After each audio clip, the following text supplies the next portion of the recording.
నేటి పునీతులు పునీత సైమన్ స్టీలైట్ గారు. Angelus Domini nunciavit Mariae. మృత్యువును వదలి జీవమున ఉంటేమని మనకు తెలిసినవే. ఏలయన సోదరులను మనము ప్రేమింతుము.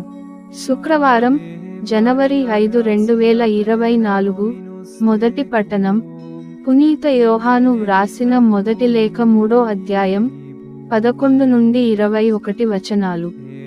ప్రియ బిడ్డలారా, మనము ఒకరినొకరు ప్రేమింపవలెను అనునదియే అనాది నుండి మనము వినుచున్న సందేశము.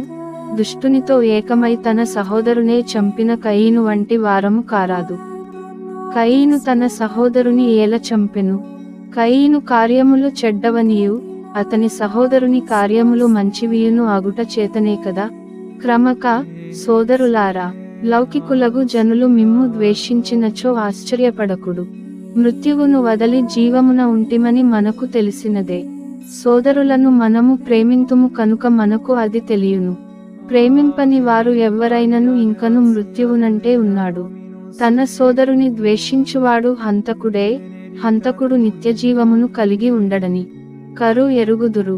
క్రీస్తు మన కొరకై ప్రాణమును అర్పించుటను బట్టి ప్రేమ స్వరూపము మనకు బోధపడినది. కనుక మనము కూడా మన సోదరుల కొరకై ప్రాణమును అర్పించవలెను. ఏ వ్యక్తి అయినను ధనికుడై ఉండి కూడా అవసరములో ఉన్న తన సోదరుని చూచియు తన హృదయ ద్వారమును మూసివేసికొనినచో తన హృదయమున దైవప్రేమ కలదని ఎట్లు చెప్పుకొనగలడు? బిడ్డలారా, మన ప్రేమ కేవలము మాటలు, సంభాషణములు మాత్రమే కాదు, అవి చేతలలో నిరూపింపబడు యథార్థ ప్రేమ కావలయును. మనము సత్యపక్షమునకు చెందినవారమని ఇట్లు తెలిసికొనగలము. దేవుని సమక్షమున ఇట్లు మన హృదయములు నిశ్చయముతో ఉండగలవు.